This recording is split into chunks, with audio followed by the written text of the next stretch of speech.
Bonjour tout le monde, on se retrouve aujourd'hui pour une nouvelle vidéo et ce sera un podcast tricot où j'ai plusieurs projets à vous présenter. J'ai notamment un projet terminé, euh, un projet qui a juste avancé tout simplement et deux nouveaux projets que je n'avais pas sur mes débuts la dernière fois que je suis venue, donc je vous les présenter totalement. Pour commencer par ce que je porte, je crois que je ne l'avais pas présenté sur cette chaîne.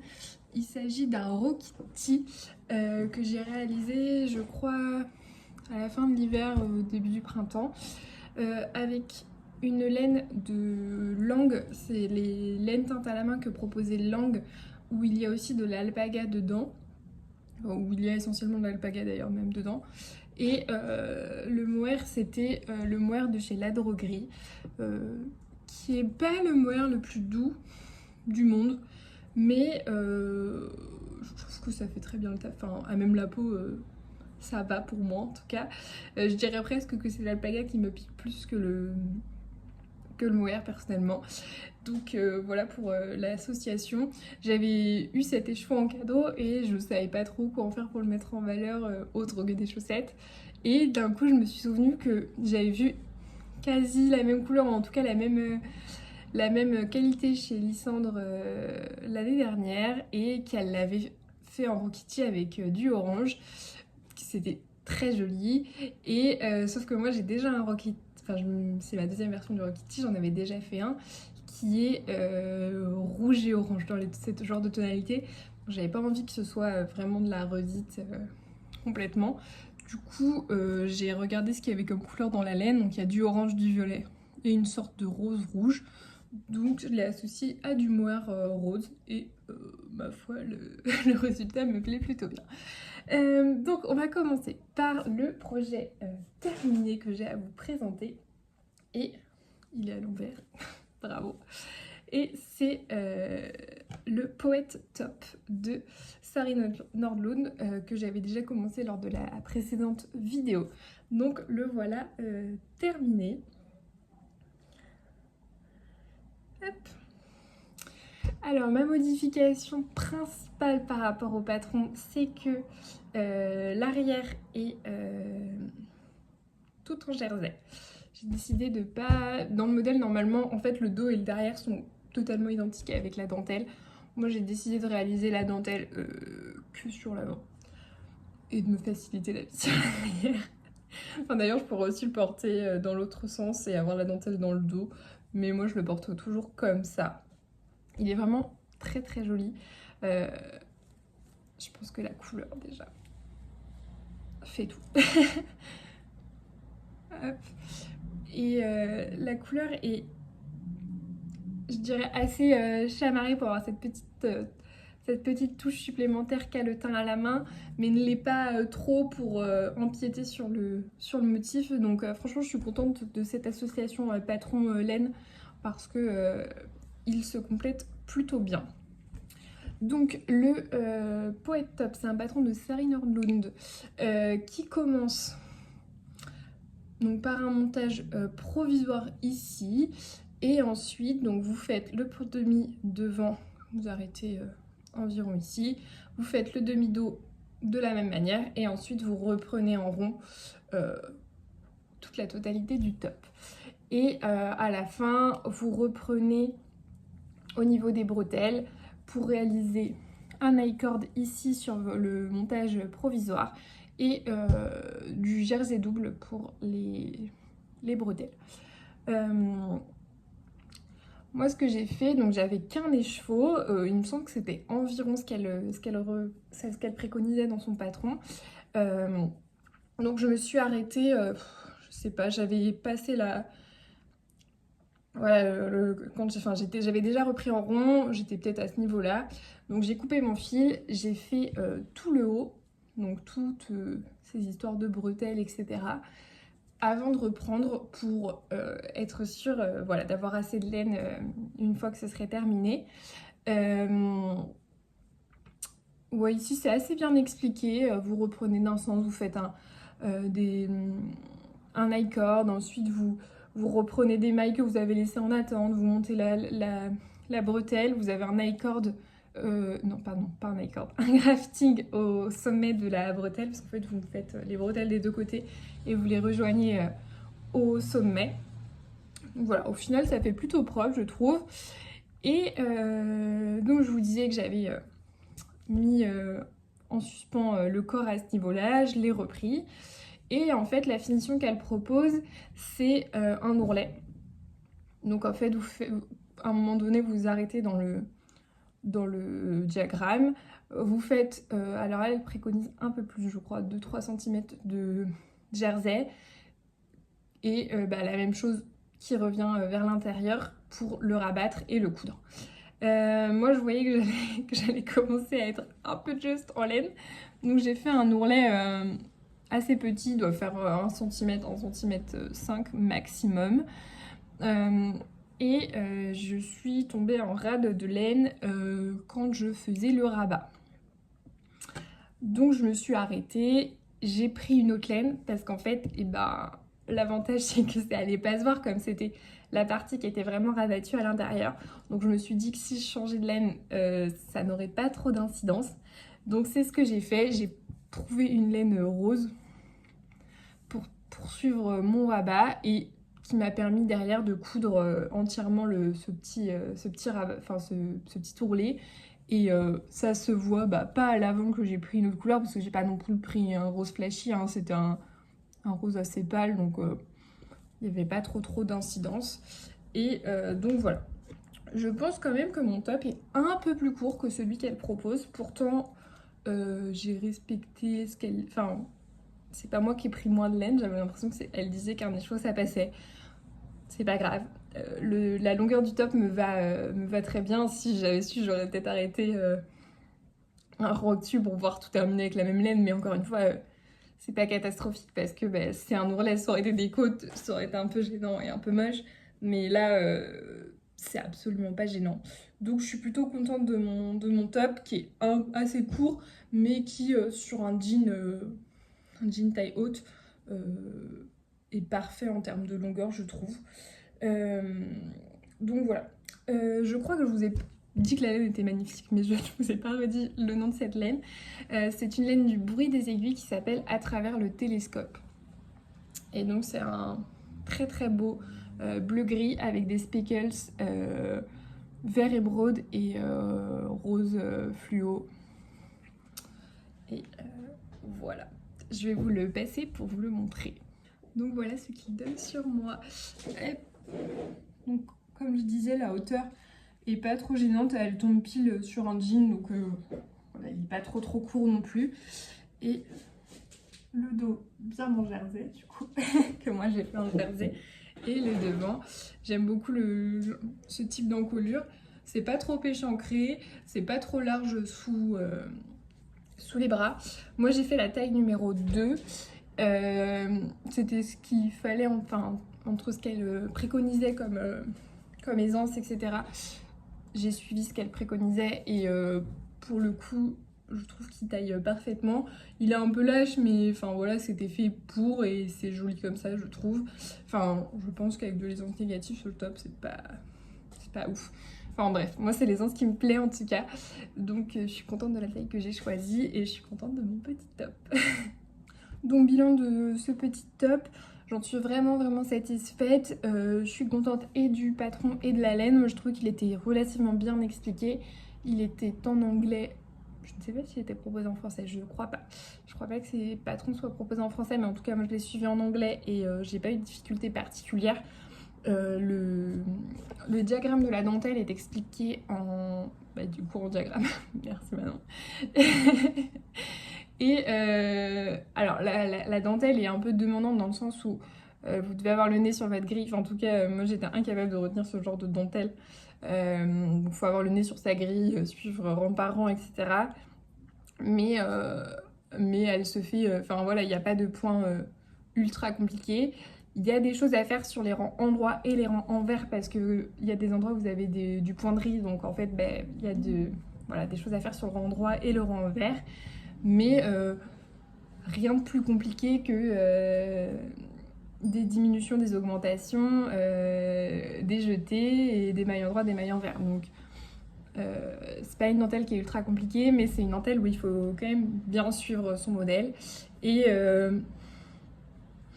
je pense que oui, si on a peut-être un peu plus débutant en dentelle, on peut mettre des petits marqueurs entre chaque section pour être sûr de ne pas se perdre. Mais ça se fait correctement. Moi, j'ai dû réfléchir un peu plus au moment où on est passé en rond, parce que du coup, moi, j'ai de la dentelle que sur le devant. Donc, il a fallu que je réfléchisse par rapport à ce qu'elle dit et où reprendre le diagramme pour que je retourne sur le bon rang et que je puisse continuer à avoir ma dentelle que voilà, sur ma partie avant. Mais voilà, il a juste fallu que je réfléchisse 2 minutes à là où je m'étais arrêtée et que je tombe toujours voilà, pour que mon motif soit pas coupé en plein milieu et que ce soit joli. Donc voilà, à chaque fois je me suis arrêtée sur la maille en vert qui fait la fin du motif et du coup je trouve que ça fait bien la démarcation entre mon avant et mon arrière. À chaque fois c'est là où il y a la maille en vert, donc voilà. Voilà pour ce petit top. Ensuite, je vais vous parler d'un nouveau projet que j'ai monté. Je l'ai monté, je pense, au début du mois de juin.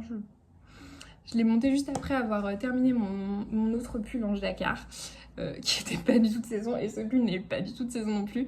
Et en fait, je l'ai débuté un petit peu et je l'ai pas tricoté longtemps parce que il y a du mohair et là il a fait très très chaud et c'était clairement pas adapté le tricot mohair dans les doigts, c'était pas... Enfin, moi je n'aimais pas trop en tout cas avec la température qu'il faisait.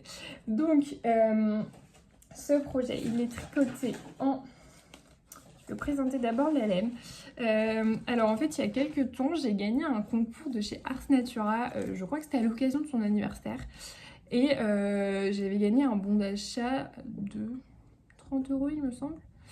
Et donc je l'ai acheté 3 écheveaux avec ce bon d'achat. J'ai mis au bout bien sûr, mais voilà. J'avais acheté 3 écheveaux de son coloris qui est quasiment son coloris emblématique, qui est Mumbai Trans, qui est vraiment incroyable avec en fait quasiment toutes les couleurs qui sont représentées dessus. Et donc j'ai acheté 3 écheveaux dans l'idée de me faire un pull hyper simple parce que je me suis dit que cette couleur se suffisait à elle-même et qu'il n'y avait pas besoin de fioriture en plus. Je voulais un pull en DK, mais du coup j'ai acheté que 3 en fingering et je me suis dit que je trouverais un mohair qui irait avec. J'aurais pu acheter le mohair de la même couleur en fait, mais je ne l'ai pas fait. Voilà. Je me suis dit que je trouverais du mohair après. Du coup j'ai acheté la base Moelliflex qui est 85% mérino, 15% nylon, qualité extra fine super wash, coloris Mumbai Trans. Donc voilà, ce qui est hyper chouette sur ces petits écheveaux, c'est qu'à chaque fois que vous avez des petits marqueurs. Moi c'était au moment de Pâques, donc il y a des petits poussins, des petits œufs, c'est très chouette. Et donc j'ai décidé de l'associer avec du mohair rose. J'aurais clairement pu l'associer avec à peu près tout, vu le nombre de couleurs qu'il y a sur cet écheveau. Mais moi je trouvais quand même que la prédominance des couleurs était plus vers le rose, orange à la limite, mais surtout rose. Et en fait moi c'est juste la couleur que j'avais envie de ressortir de cet écheveau, c'était le rose. Donc je me suis dit qu'ensemble ça serait plutôt pas mal. Enfin, j'ai supposé qu'ensemble ce serait pas mal, mais voilà, après on sait jamais ce que ça donne. Mais c'est plutôt pas mal. Alors, je vais vous montrer mon début de tricot. Voilà le tissu que donne du coup ces 2 laines tricotées ensemble. On voit quand même l'aspect extrêmement chamarré de cette laine qui a des couleurs, qui a énormément de couleurs, mais du coup chez moi qui a une dominante rose. Ça a coupé. Du coup voilà ce que le tissu rend. Et encore je trouve qu'à la caméra ça donne plus rose. Enfin je trouve que le rose l'emporte un peu sur les autres couleurs, alors qu'en réalité je trouve qu'on voit plus vraiment les nuances bleu, verte, jaune.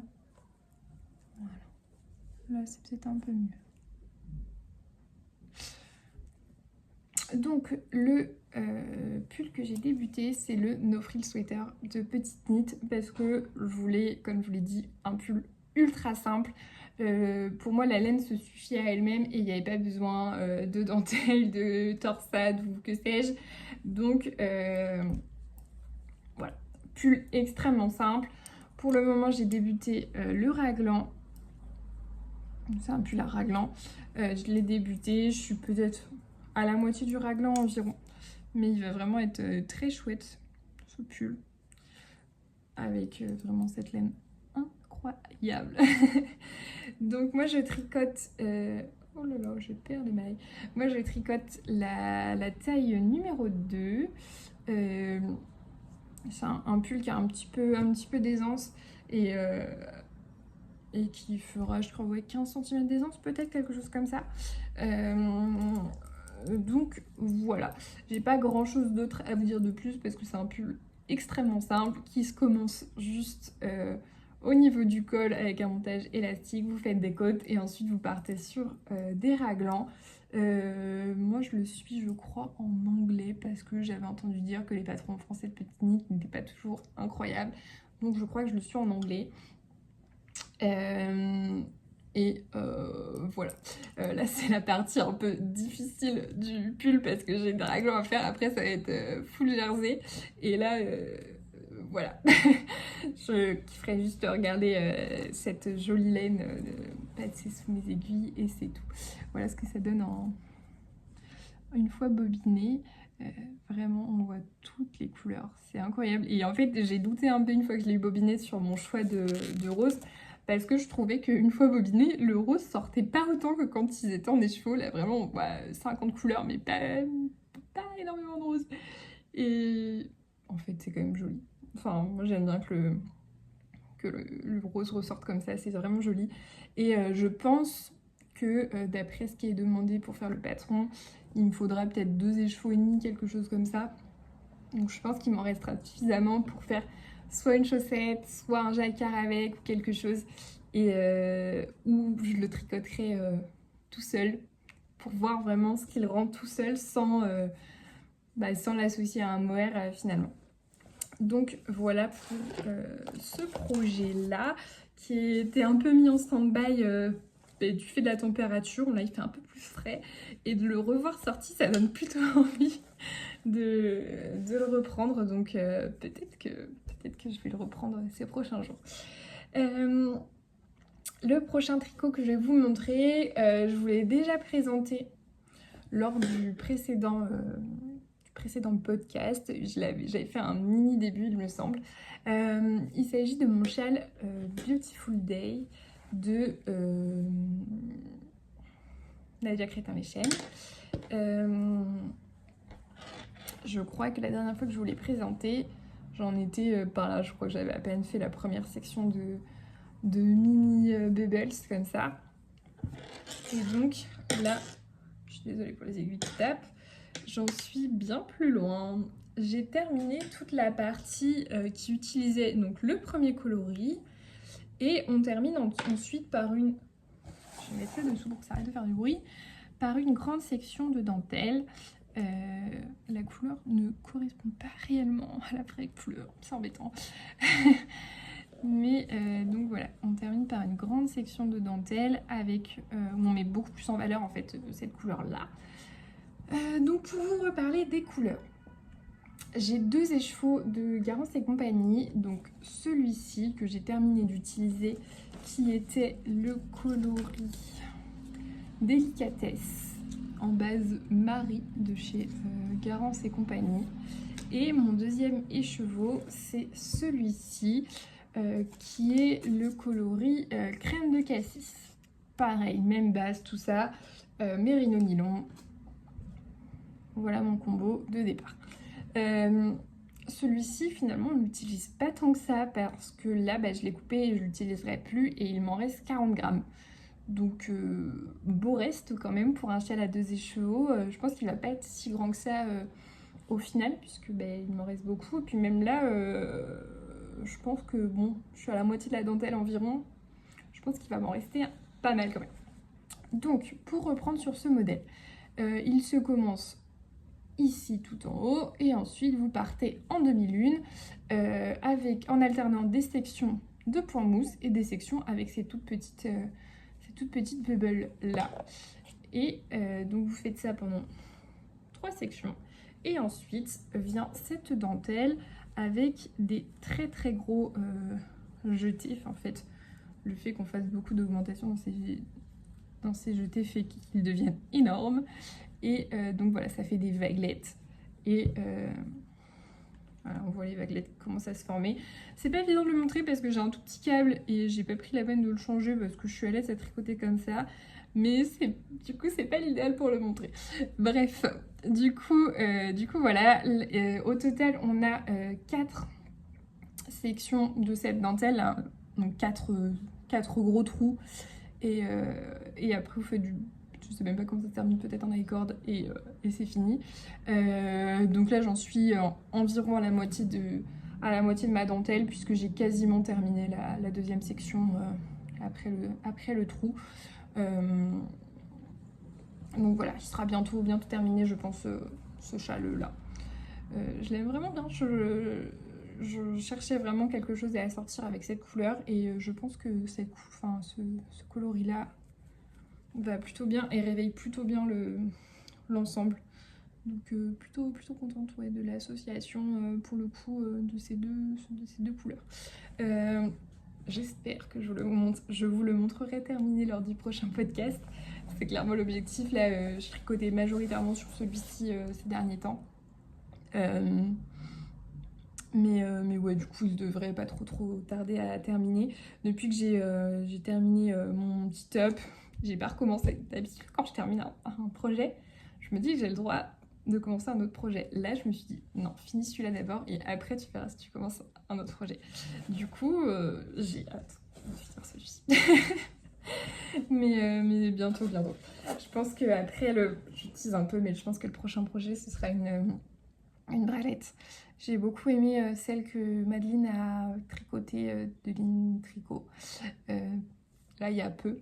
J'aime beaucoup le modèle de celle-ci, elle est assez simple, mais avec les côtes uniquement derrière, j'aime beaucoup. Et j'ai un écheveau que je ne sais pas trop dans quoi utiliser parce qu'il est hyper chamarré. Et je me dis que pour faire ça, en fait, comme il est tout seul et ça suffit pour un top, et en fait typiquement ce genre de top c'est pas adapté parce que quand c'est trop chamarré ça va pas avec du motif, donc en fait je me dis qu'un truc en côte ça peut être pas mal, et en termes de quantité ça collerait puisque je crois qu'il faut moins d'un écheveau, peut-être 80 grammes, quelque chose comme ça, donc ça collerait parfaitement. Bref, c'est que les projets à venir ça. Et mon dernier projet, c'est un petit projet tout simple de chaussettes que j'ai monté pour avoir un truc vraiment simple, parce que à la fin là, de mon châle c'est plus il y a de la dentelle donc il faut quand même suivre, compter, etc. Donc c'est pas toujours adapté, et même le soir en fait quand il fait chaud on ouvre les fenêtres et du coup on n'aime pas les lumières pour pas avoir de moustiques, donc tricoter ce genre de choses c'est un peu plus compliqué, alors que tricoter une chaussette en jersey même sans lumière ça ne pose pas souci. Donc celle que j'ai débutée c'est cette chaussette là. Hop, là je viens juste de passer le talon. J'utilise une boulette du bruit des aiguilles qui est le coloris Ice Almost I Smell Snow. Hop. Et elle met qu'il y aurait une tache rose, parce que si vous ne connaissez pas le concept, les boulettes du bruit des aiguilles, c'est des autorayants qu'elles vendent un petit peu moins cher et qui ont des petits défauts, ou alors qui sont des recherches de coloris. Voilà, ça dépend des coloris qu'elles ne sélectionnent pas finalement, mais qui sont tout aussi jolis. Là, paraîtrait-il, il y a une tache de rose. Pour le moment, je n'ai pas de tache. Peut-être que ce sera ailleurs dans la boulette, je ne sais pas. Peut-être que ce sera léger, peut-être qu'il y aura une grosse tache rose, je ne sais pas, on verra. Mais donc voilà pour le torayant, qui est vraiment super joli. Sur le blanc, c'est pas moi qui ai fait des taches, il y a bien des mini speckles blanc-gris, enfin gris sur blanc du coup. Ça rend vraiment joli. Et j'ai longtemps hésité sur quel contrastant mettre avec, parce que je Je me suis dit si je mets du blanc ça va être un petit peu fade ou du bleu. J'ai regardé ce que j'avais comme bleu chez moi et en fait c'était pas exactement le même bleu donc je trouvais ça dommage. Enfin ça colle pas à 100%. Bref, du coup j'ai trouvé ce rose et en fait je trouve que ça réveille vraiment le truc et que ça pète. C'est vraiment le thème rose là en ce moment. Ça pète vraiment et ça réveille un peu le coloris. Ma première idée c'était de faire enfin d'utiliser majoritairement du blanc et d'utiliser du rose. Alors je sais pas si vous voyez le truc dans les côtes en haut, faire 2 bandes roses un peu type chaussettes de sport. Mais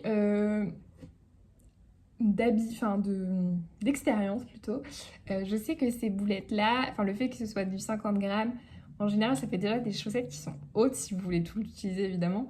Et donc si en plus je faisais des grosses côtes avec des rayures dedans et ça m'aurait fait des chaussettes qui m'arrivaient jusqu'aux genoux. Ce qui n'est pas forcément ce que je recherche.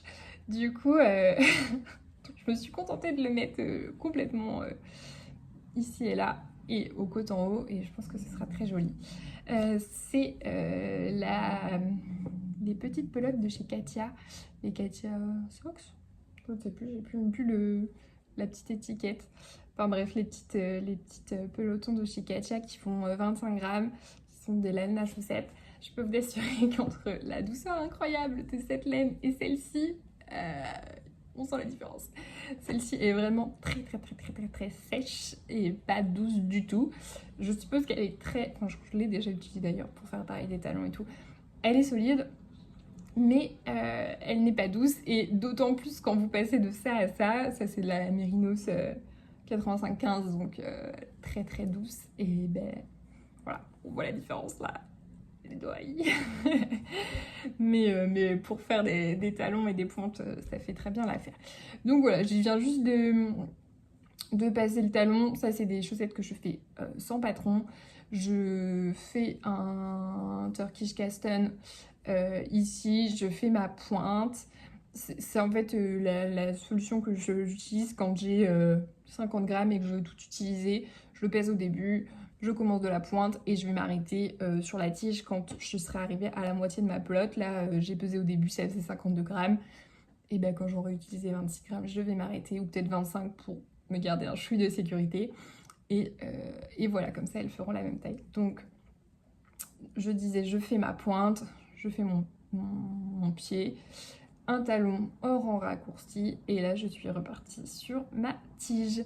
Donc voilà, toute simple, mais c'est le projet parfait à tricoter sans réfléchir. Donc voilà pour ces petites chaussettes. Donc c'est terminé pour les projets que j'avais, enfin tout ce qui était tricot dont j'avais à vous parler. La dernière chose que je vais vous présenter c'est de la couture, mais je ferai un bilan couture un peu plus tard concernant des vêtements que j'ai cousus.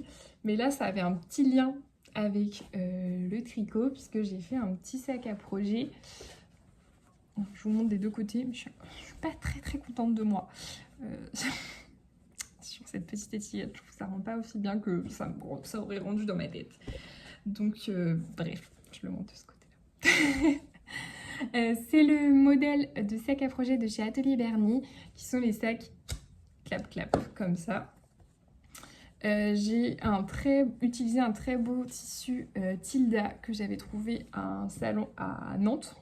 Donc oui, je disais le tissu Tilda que j'avais trouvé au salon de Nantes, de l'amour du fil, que j'ai associé avec un velours vert pour faire les sortes de petites coulisses où vous mettez le fermoir en métal du coup.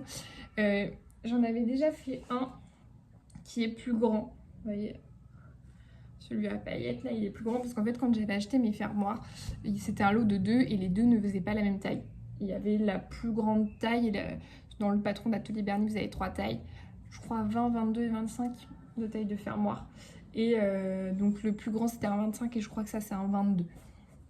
Donc à chaque fois vous avez plusieurs tailles de patron, donc il n'y a pas que la taille du fermoir qui est plus petite, le sac est final est plus petit aussi. Et donc voilà, à l'intérieur j'ai juste mis une doublure blanche. Voilà. Et je les trouve hyper pratiques ces petits sacs parce qu'ils peuvent rester ouverts à côté quand vous tricotez et vos écheveaux pardon, peuvent être dedans et se dérouler facilement. Là, c'est quand même une taille correcte pour accueillir, je pense, un projet à 2 écheveaux. Typiquement, mon projet de châle, ce serait parfait comme taille. Donc voilà, j'ai juste un petit problème, c'est que j'ai pas une pince sur moi pour les enfoncer et en fait à la main c'est impossible, il faut une pince et bref j'ai pas réussi, il faut juste que je termine ça, mais ça ne l'empêche pas de s'ouvrir pour le moment. Donc avant de l'utiliser j'attends de vraiment bien enfoncer mes trucs, mais voilà pour mon petit sac, ça m'amuse. Je vous conseille à 100% les patrons d'Atelier Bernie déjà de base pour ces vêtements, mais celui-ci est très simple, franchement il n'y a pas de difficulté particulière, vous avez une vidéo, donc même si vous êtes débutant en couture, franchement allez-y, vous prenez pas un risque inconsidéré dans le sens où, enfin voilà, c'est pas des métrages de tissu énormes qu'on vous demande, vous pouvez le faire avec des chutes et ben, lancez-vous. Franchement ça fait des super sacs au final et voilà, moi les fermoirs viennent d'Amazon parce que j'en ai clairement pas trouvé ailleurs.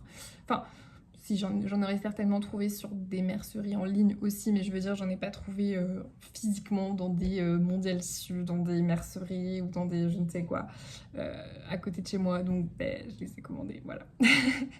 Mais en tout cas, vous en trouverez sur Amazon si vous en cherchez. Je pense que j'ai fait le tour de tout ce que j'avais à vous présenter pour aujourd'hui. Je vous dis à très bientôt. Tricotez bien. Salut!